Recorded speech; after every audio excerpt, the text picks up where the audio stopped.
시편 103편 1절부터 9절까지 말씀입니다. 우리 한 절씩 같이 교독하시고 마지막 절 9절은 같이 읽도록 하겠습니다. 내 영혼아 여호와를 송축하라. 내 속에 있는 것들아 다 그의 거룩한 이름을 송축하라. 내 영혼아 여호와를 송축하며 그의 모든 은혜를 잊지 말지어다.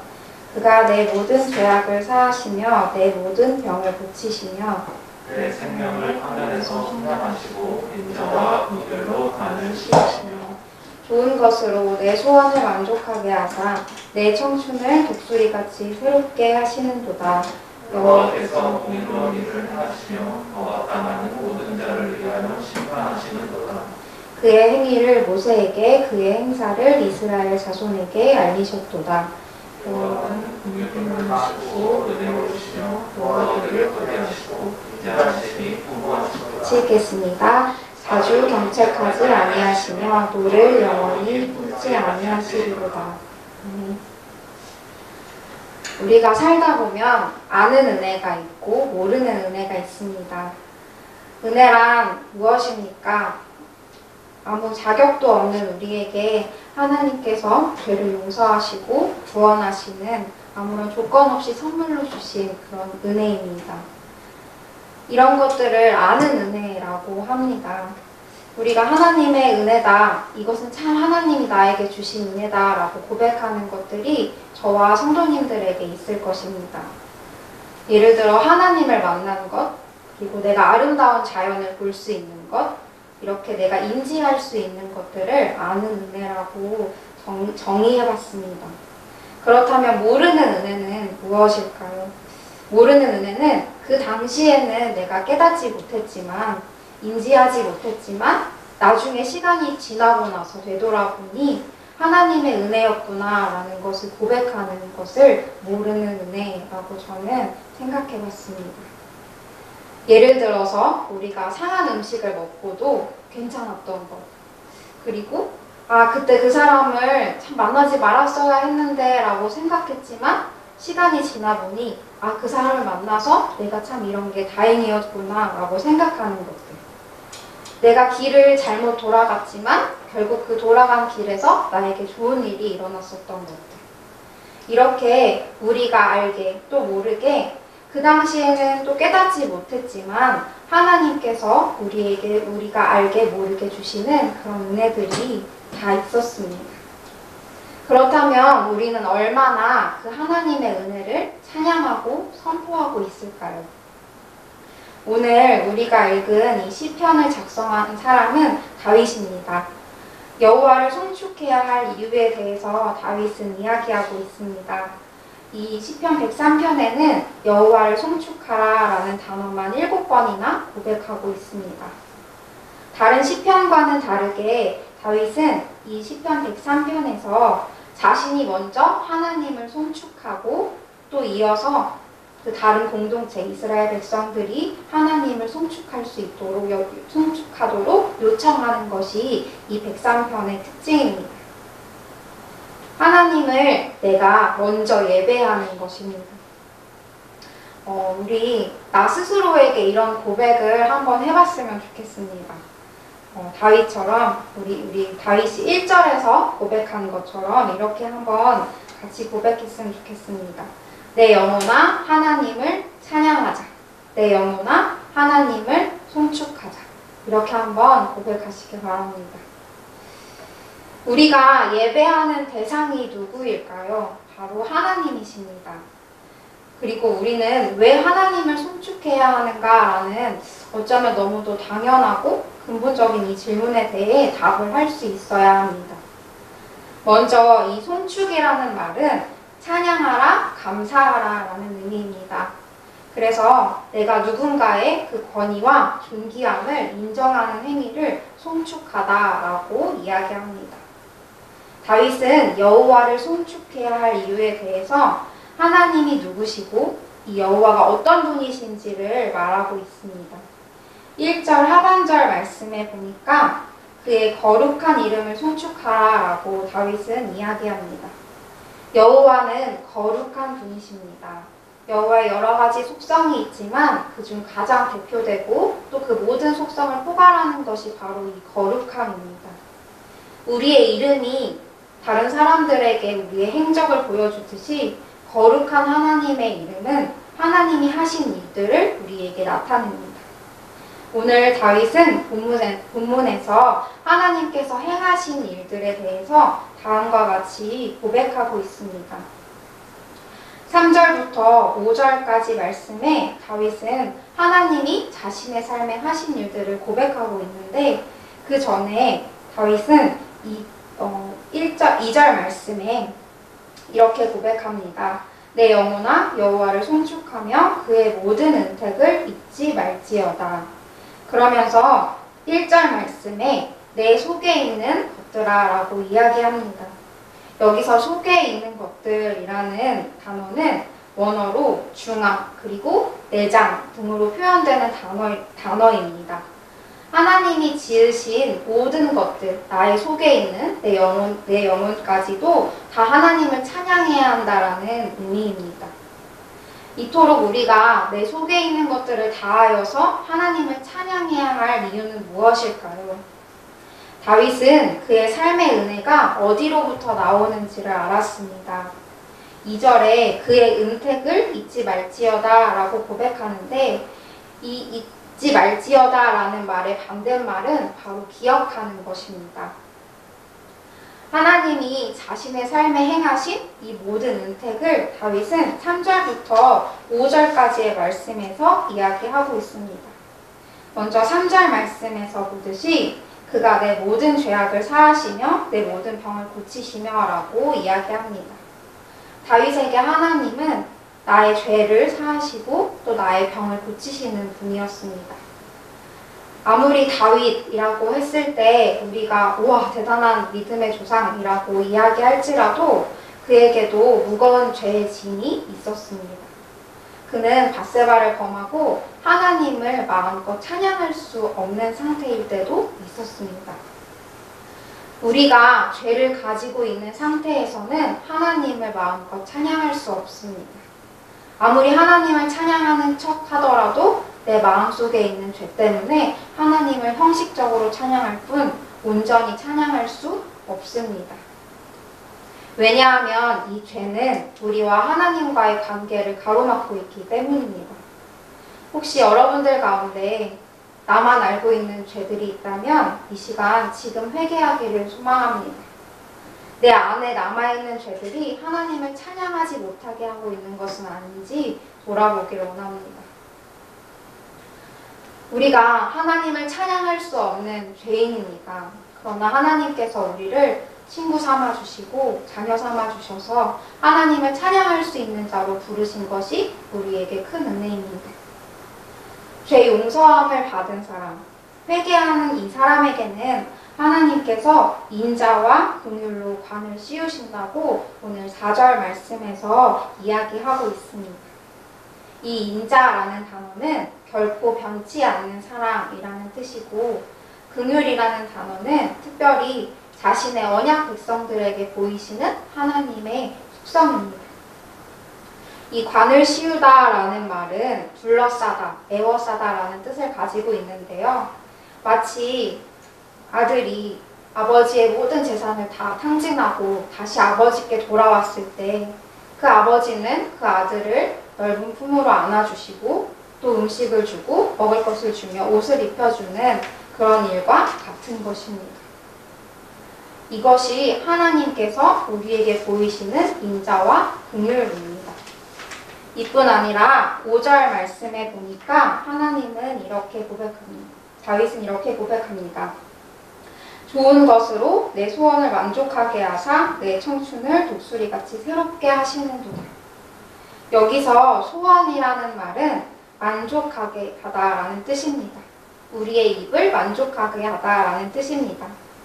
우리의 참된 만족은 오직 하나님만이 가능케 하십니다. 물질도 채워줄 수 없으며 어떤 사람도 어떤 일도 우리의 입의 만족을 채워줄 수 없습니다. 그래서 신앙생활이란 결국 하나님과 나와의 1대1 간의 관계라는 것입니다.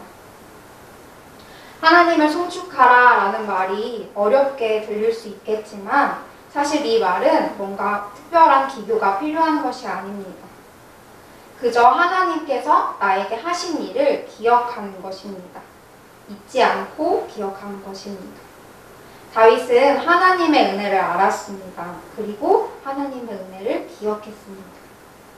여러분들에게 주신 하나님의 은혜는 무엇입니까?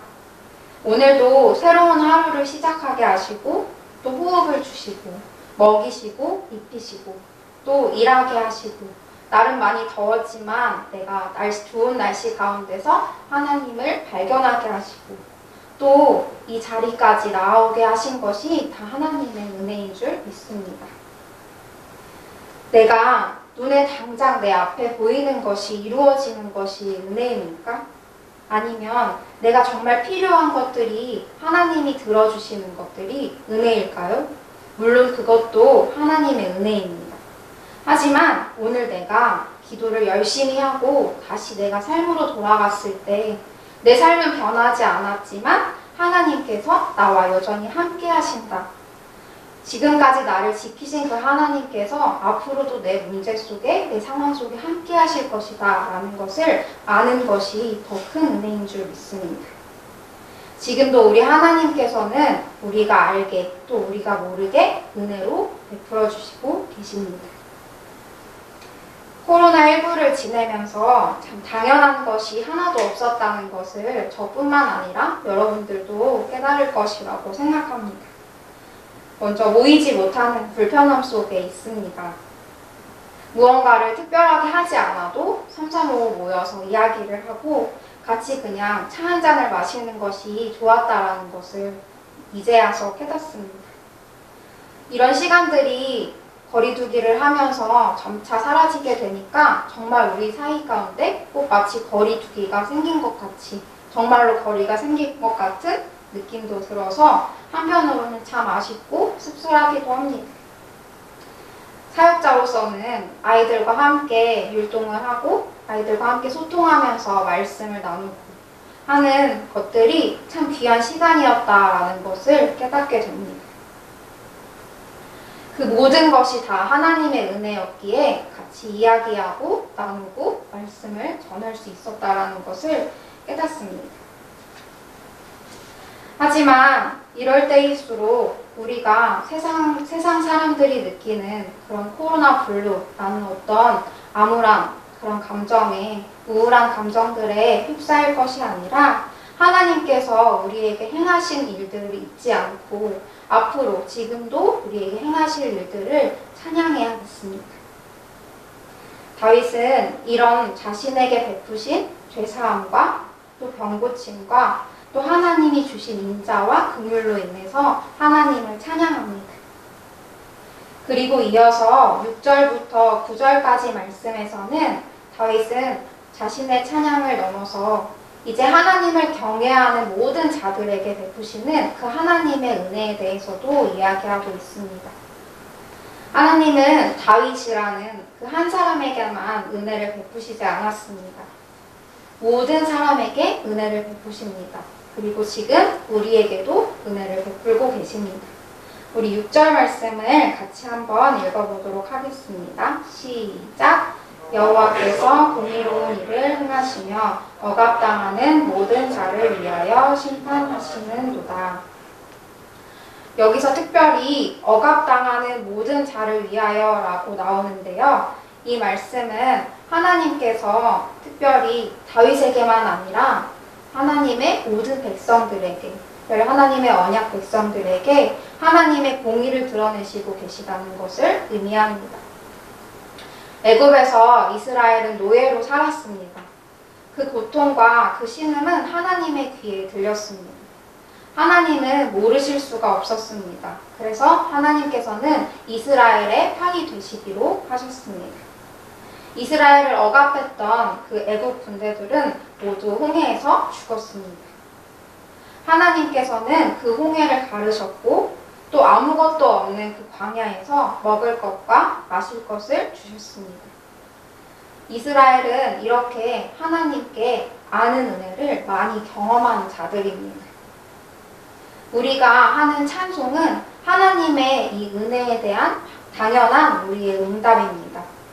우리 삶에는 하나님이 베푸신 은혜들이 생각보다 많이 있습니다. 말씀을 준비하면서 같이 신학을 공부했던 동생에게 이렇게 물어봤습니다. 하나님의 은혜를 너는 많이 발견하면서 사는 것 같은지, 그렇다면 어떤 상황에서 하나님의 은혜다라고 고백하는지 물어봤습니다. 그랬더니 그 친구는 자신이 하나님을 믿기 어려운 가정에서 자랐음에도 불구하고 그런 상황에서 주님을 만나고 또 내가 주님을 위해 사는 이 신학을 하는 길을 가고 있다는 것을 보면 내가 하나님의 은혜를 누리고 있다라고 고백한다고 이야기했습니다. 이렇게 우리는 하나님의 은혜를 우리 삶에서 곳곳에서 발견하지만 사실 하나님을 변함없이 송축한다라는 것은 쉽지 않습니다. 저도 이렇게 설교를 준비할 때면 참 저 자신과의 스스로의 싸움이 많이 시작됩니다. 말씀을 전해야 하는데 특별히 그 말씀이 내가 정말 해내지 못하고 자꾸만 넘어지는 그런 말씀이라면 더더욱 말씀을 전하는 일이 부담이 됩니다. 사실 이럴 때는 내가 전도사가 아니었으면 하는 생각도 듭니다. 그렇지만 하나님께서는 이렇게 저에게 말씀으로 다시 하나님을 붙들게 하시고 하나님의 은혜가 나에게 어디에 곳곳에 숨어 있었는지를 말씀을 통해서 깨닫게 하십니다. 이것이 저에게는 모르는 하나님의 은혜입니다.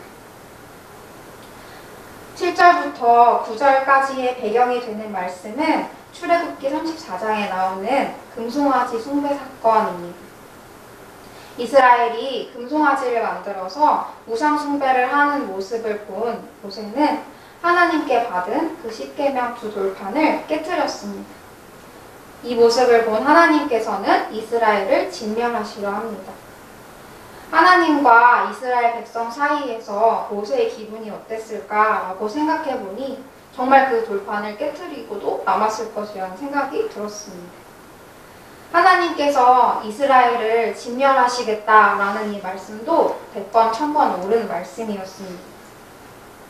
그런데 모세는 하나님을 향해서 기도합니다. 하나님은 이런 모세의 기도를 들으시고 자신의 계획을 바꾸십니다.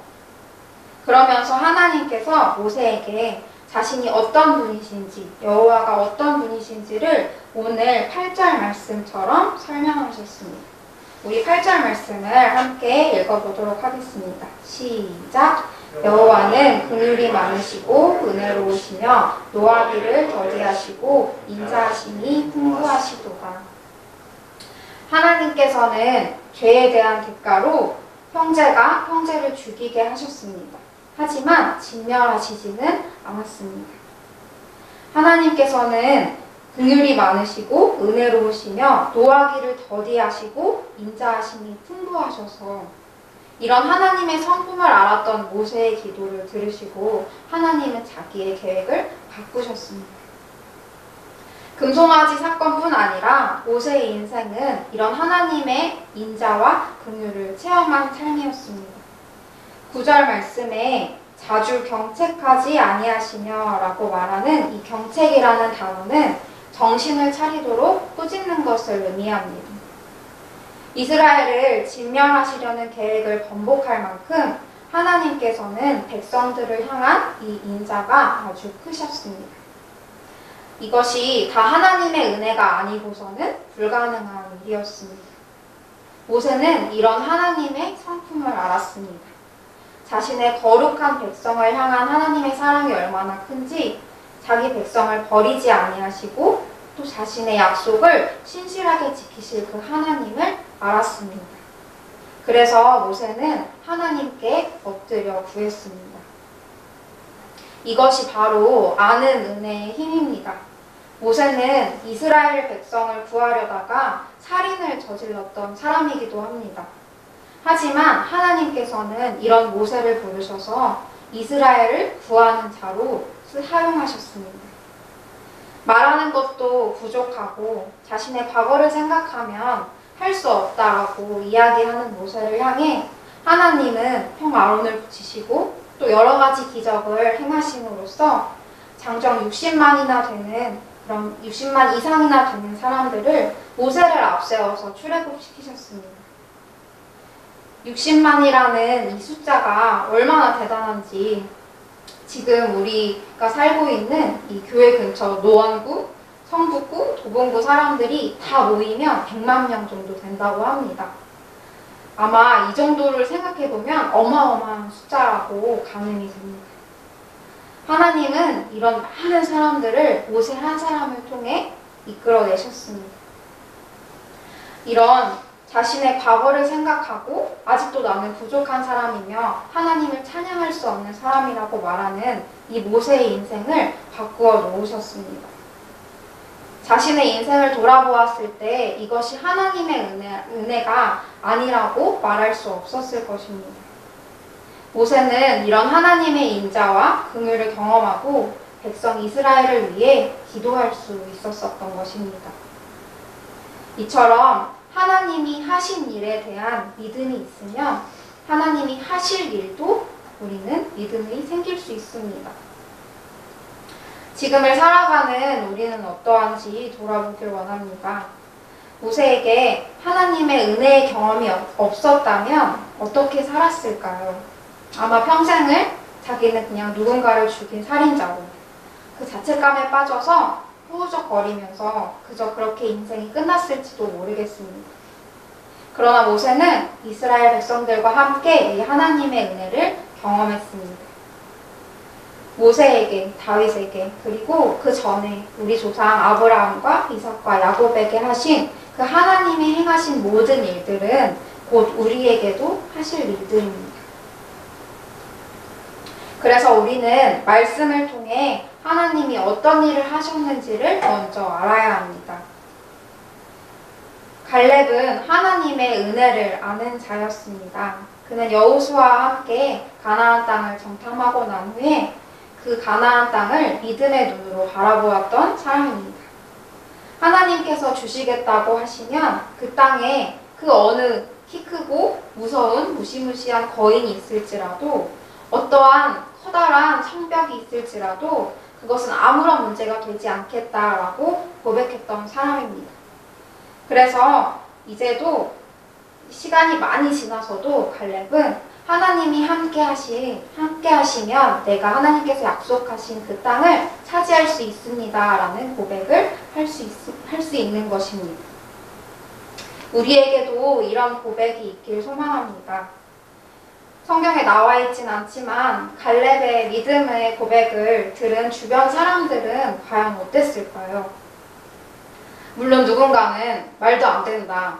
다른 10명의 정탐꾼들처럼 그 땅은 우리가 차지할 수 없다. 우리는 메뚜기 같은 사람들이다. 라고 이야기하는 사람들도 있었겠지만 누군가는 이 갈렙의 고백을 들으면서 맞다. 하나님이 함께 하시면 우리가 그 땅을 차지할 수 있다. 라고 같이 고백했을 것입니다. 내가 하나님을 높이면, 내가 하나님을 찬송하면 내 주변에 있는 사람들도 덩달아 하나님을 높이게 됩니다. 그렇기 때문에 특별히 원하는 것은 믿음의 공동체인 우리 교회 공동체 안에서 이런 갈렙과 같은 믿음의 고백을 자주 하는 우리 교회가 되길 소망합니다. 코로나로 많은 일상이 멈추었습니다. 하지만 하나님의 일하심은 한 번도 멈추지 않으셨습니다. 창세 전부터 그리고 나를 지으실 때에도 그리고 지금까지 하나님은 변함없이 나를 위해서 일하시고 계십니다. 여호와의 은혜를 알아야 합니다. 은혜를 아는 자는 그 하나님의 노래를 부르게 됩니다. 계속해서 찬양하지 않는 이유는 우리에게 은혜의 경험이 지속되지 않기 때문입니다. 저 역시 설교를 준비하면서 참 많이 힘들었습니다.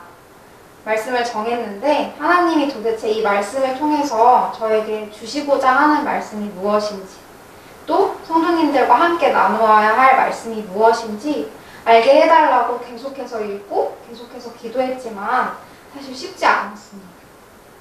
한참을 지나고 나서야 하나님께서 저에게 먼저 깨닫게 하시는 말씀은 저에게 이런 지속적인 말씀의 은혜의 경험이 없었다는 것을 알게 하셨습니다.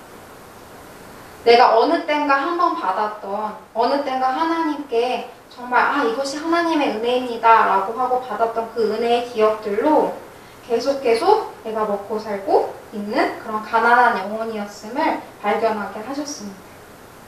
그래서 제 입술로는 하나님을 찬양하지만 제 안에 기쁨으로 하나님을 찬양하지 못했고, 모든 좋은 것은 하나님께로부터가 아니라 세상으로부터 났습니다 라고 고백하면서 살았습니다. 은혜라는 것은 제가 구하는 것이 이루어지는 순간뿐이었고, 제가 구하는 것이 이루어지지 않을 때는 다 은혜가 아니라고 생각하고 살았습니다.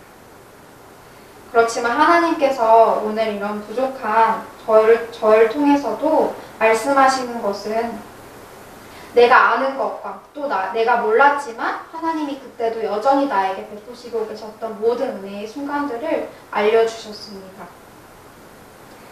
그래서 내 안에 이런 하나님을 향한 참된 회개와 하나님께로부터 완전히 돌이키는 이 돌이킴이 있을 때 내 입에서 나오는 이 감사와 찬양이 진실된 것임을 저는 발견하게 되었습니다.